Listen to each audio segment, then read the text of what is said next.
Hello, it is Hump Day, Wednesday.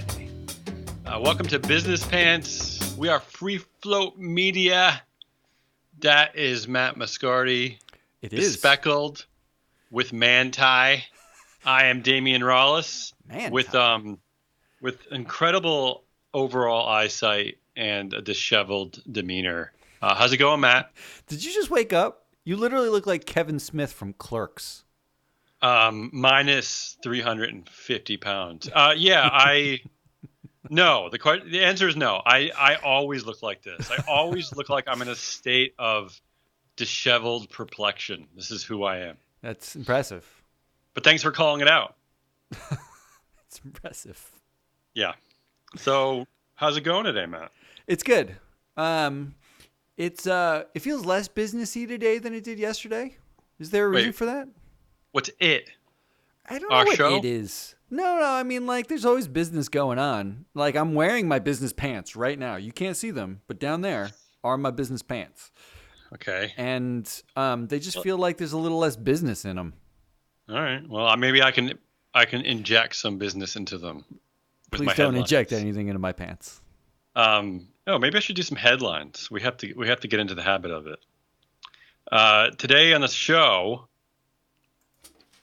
we are going to talk about. We're going to update some stories that we love, including Boeing, WeWork, and Lyft. Ride-hailing loss maker Lyft. We're going to, of course, keep talking about our favorite CEO, Zuckerberg at Facebook. Then we're going to dive inside the pants, and Matt's going to tell us a little bit about this new rivalry between Senator Marco Rubio and MSCI, our former employer. And in Biz Nuggets, we're going to talk a little bit about. We're going to play a few games: the name game, the money game, things like that. And then we're going to jump into Matt's ball pit. So let's begin the show, Matt. Let's do it. Ready? We got to start our show today in the we world. Which really should be. Wait, no. Well, let's start this over. You say something. I have to read. Okay. Honestly, okay. I was so reading much yesterday's preparation. script. At least I'm saving things. Let's do a few updates today. Okay. I'm gonna take a beverage and calm down. Hold on. So we're gonna pull on our business pant threads. Okay. First, in our apology tour, Boeing has sacrificed its first lamb, or should I say Boeing has entered the meatless scapegoat game. Can I say that? I think in any so. case, I'm not sure what that means. CEO, notice I didn't say chairwoman, Dennis Muhlenberg, has bravely fired the head of its commercial airplanes division. Sorry, Kevin McAllister, but Dennis needs some lammy goat burgers. Bravely. Elsewhere, direct from our coincidence alert files, or is it our coinky-dink basket? I don't know. The Boeing CEO will be testifying next week before Congress. So the big question is, will he need a second hotel room for his scapegoat's severed head? Well, I do want to point out that it's sadder than you make it sound, because Okay. Dennis Muhlenberg was part of the 33% club, which was the 33% of U.S. CEOs that are also chairs of their board. He is not that anymore. No. He has been he sacrificed himself by removing himself from the board. Yeah. His punishment was to lose a title. That's one of his 3 titles. Yeah. If I took away 1/3 of your titles, how would you feel?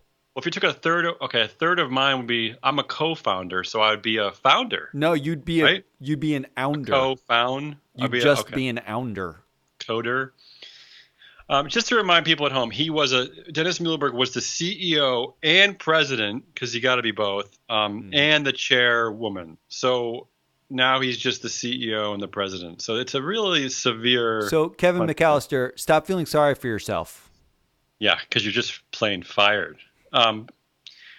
Okay, in WeWork news, because we got to talk about WeWork. This is the WeWork week, the week, where Adam Newman is rich and nobody else is. There's a crazy report from CNBC this morning that WeWork. Are you ready for this, Matt? Mm-hmm. I'm ready. would have been out of money next Friday. Like a week from Friday, or this coming Friday?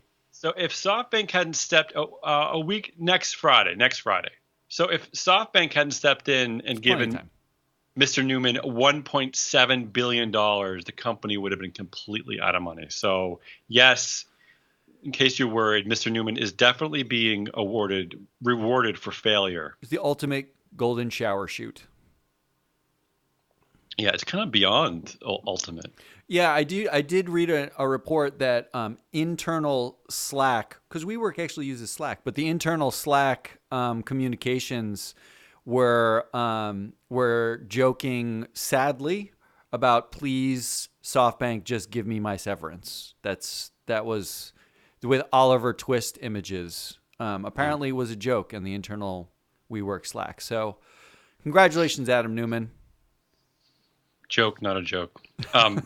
Lastly, in uplifting news for the crazy big tech unicorns, Lyft's co-founders said, are you ready for this? The company could turn a profit as soon as 2021.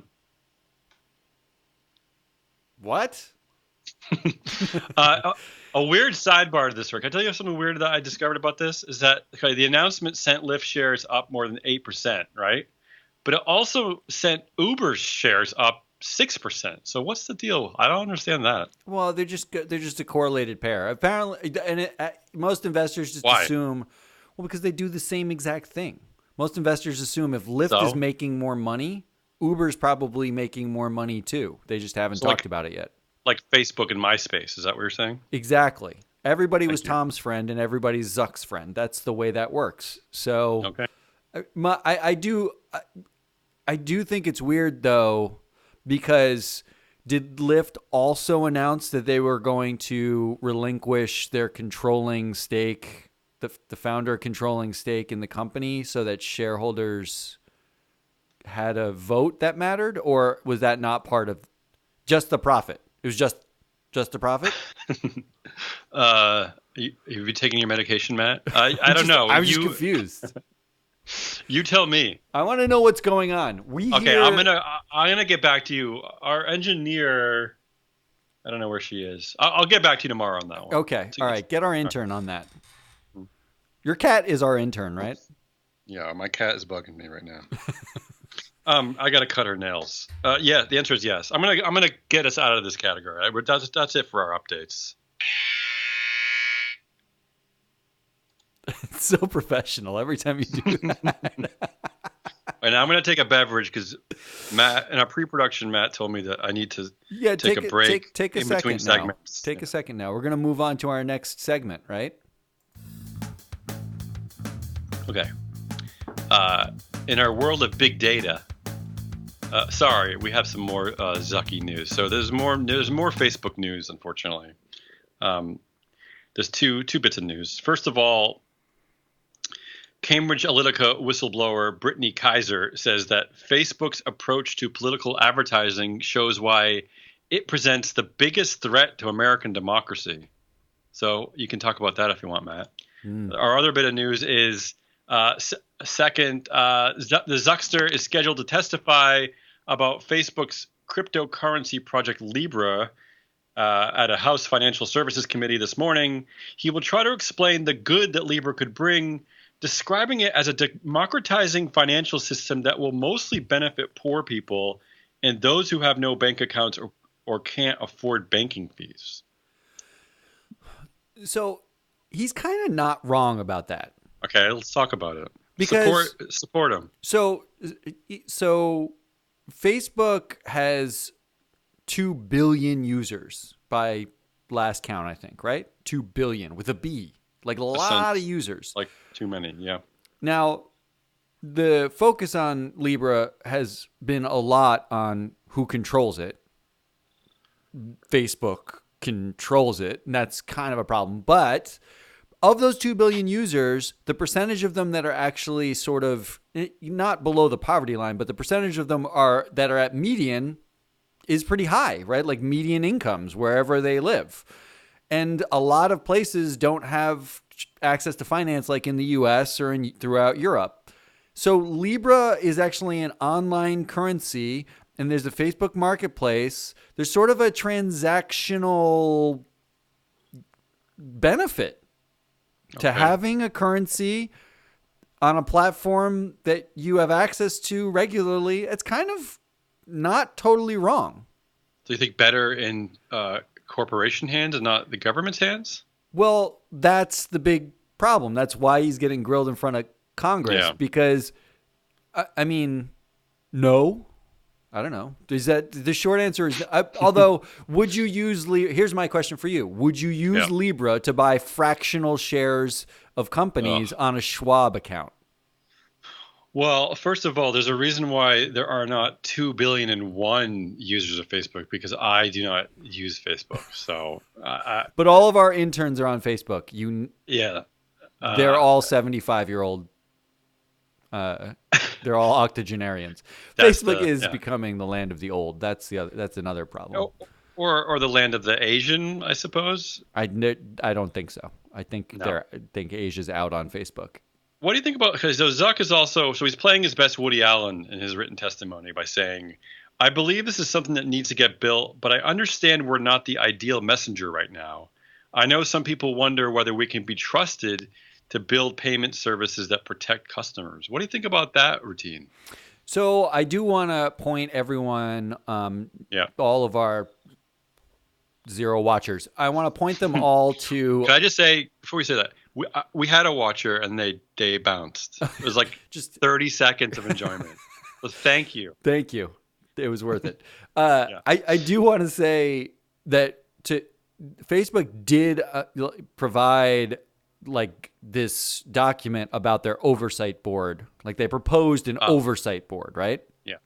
And as part of that, they had a Venn diagram that was fascinating. It's on my Twitter if you are on the Twitter. And at the top, you've got a bubble for oversight board.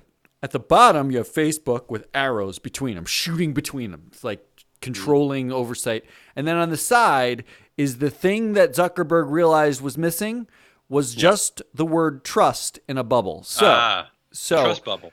I do think he's already got this figured out. He just needed to insert trust. Well said, Matt. I'm nothing if not eloquent. You're a trust inserter, what you are.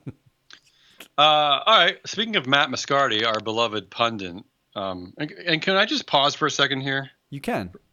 First of all, let me enjoy a beverage. Before we go inside the pants with Matt Moscardi, can I ask you a question, Matt? Yes. Why is my pants? You should. What are you? Ken why is Fisher? Why is my head so big? On this video feed. Because you're just a larger than life personality. I don't accept that as an answer. All right, let's go inside the pants with Matt Moscardi. I'm going to start the clock. Here's a topic pulled directly from your love chest, Matt. So you're going to like this one. In a nutshell, Senator Marco Rubio, one of our favorite two senators from the great state of Florida, wishes the MSCI indexes were more strict in how they pick China stocks for their major benchmarks, citing the Chinese companies' relationships with the Chinese Communist Party and the apparent lack of such boring things as transparent financial auditing. So let's talk about this fun little war between Rubio and MSCI, because I'm digging it. So let me first say that the war between Marco Rubio and MSCI is really the war between political posturing in China. Okay. So we have to admit that, right? All right. And B, if there is a war between MSCI and Marco Rubio, it's really a war with Marco Rubio and every index provider. Okay. I want to separate out. Now, this is really inside the pants, okay? Okay, I'm ready. I'm about to go deep in your pants. All right, in your business pants. Going. Yeah. An index provider provides investors a list of companies that meet technical criteria to invest in a country. Uh-huh. Marco Rubio has a problem with non-technical criteria, such as should you actually invest in those companies because they're not transparent, they have poor governance, they're corrupt, they violate human rights, whatever other non-technical things exist about a company, which is basically everything else. Right. Rubio isn't necessarily wrong if you think, like it. you think an index, a list of companies, should include the attributes of the companies that are non-technical.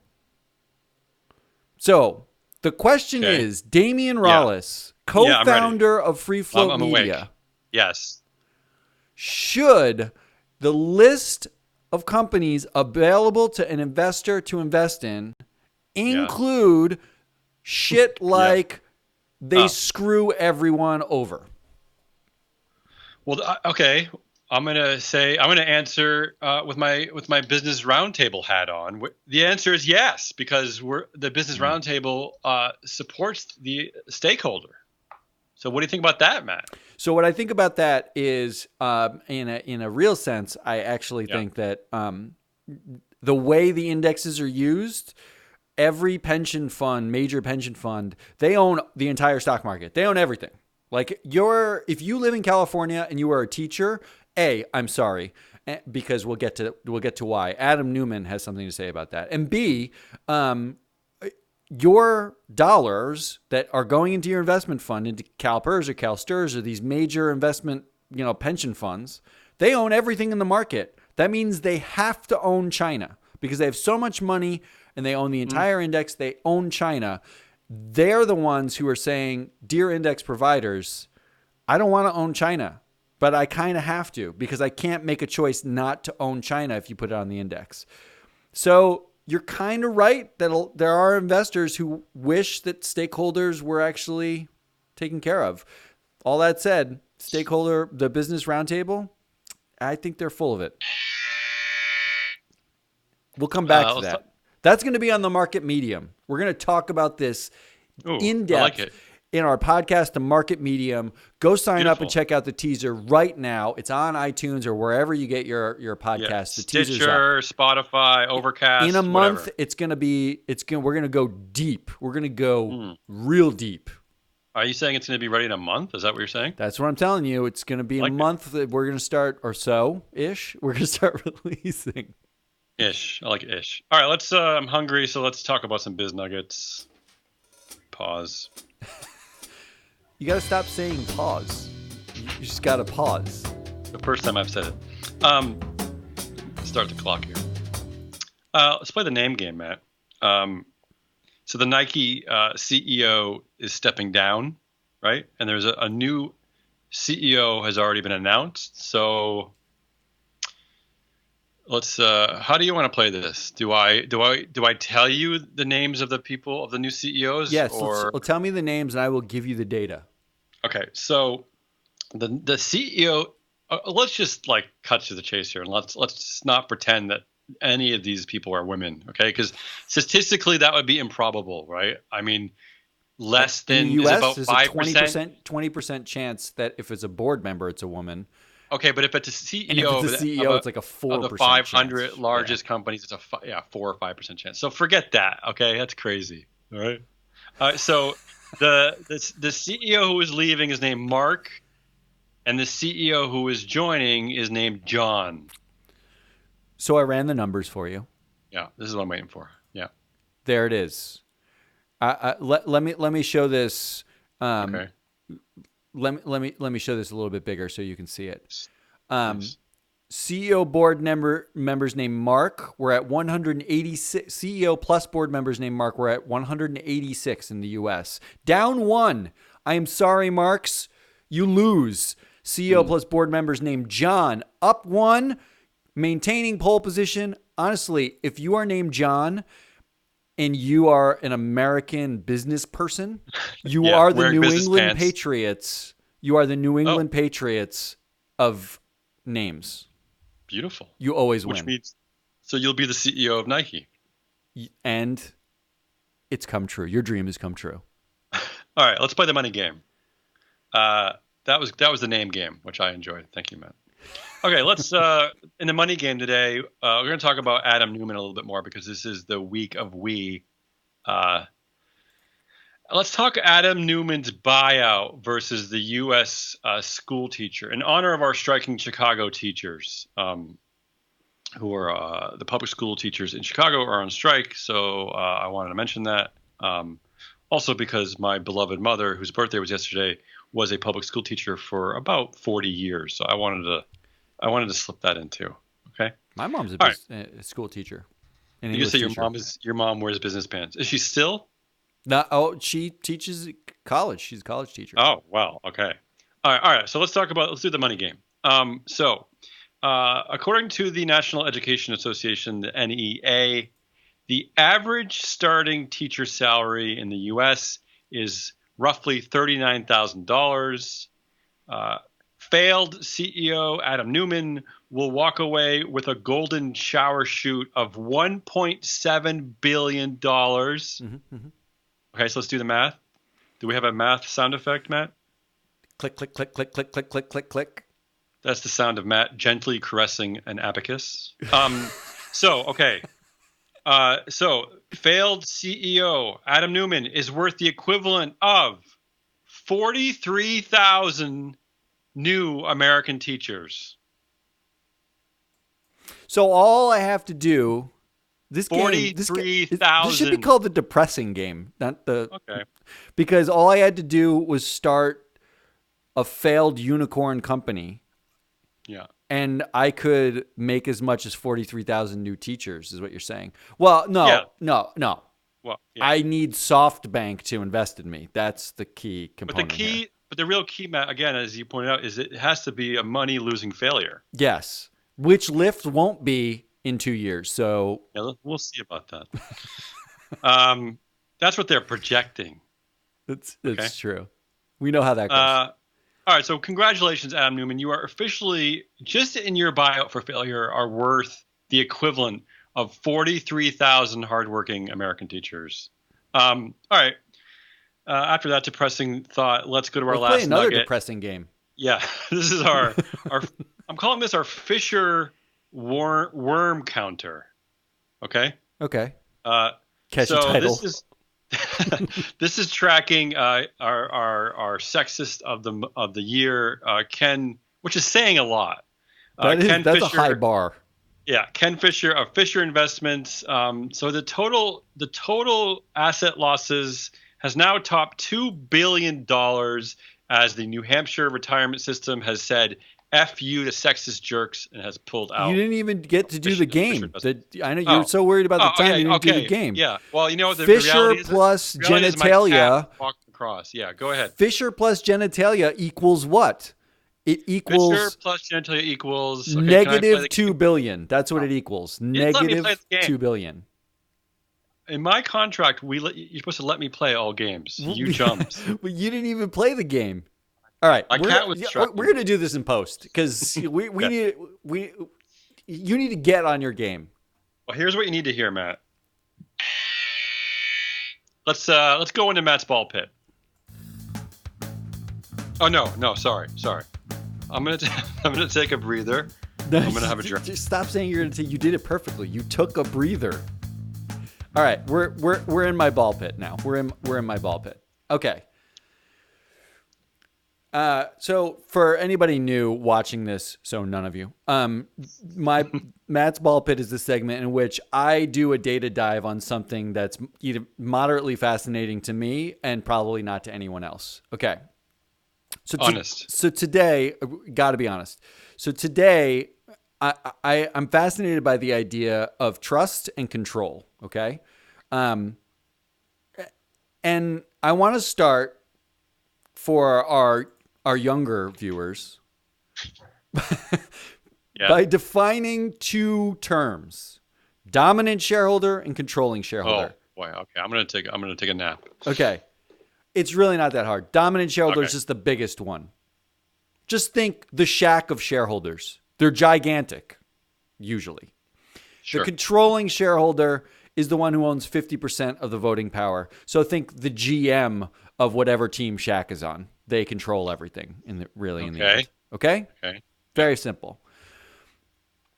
Now, I have this question because I saw news that I saw this case law that Elon Musk is being sued about his pay package from like they announced last year, in which he's going to get $2+ billion if Tesla hits all sorts of thresholds. If it's like the greatest company basically in the entire universe, investors really didn't trust Elon Musk because what they did, a bunch of them sued Elon Musk for his pay package, saying it's egregious and all this kind of stuff. And I wondered, and part of the case law, and this is why I got into it, and I'm not going to get deep into this, part of the case law was about that he's a dominant shareholder. He owns 21% of the shares of Tesla. So how on earth could Tesla vote to pay him so much when he's the beneficiary of the pay? It was like this convoluted, like, how dare you? That's not fair. But then it started making me think about Facebook, who's Zuckerberg's also the dominant shareholder, and other companies who have dominant shareholders. Now, I want to show you this data first and foremost.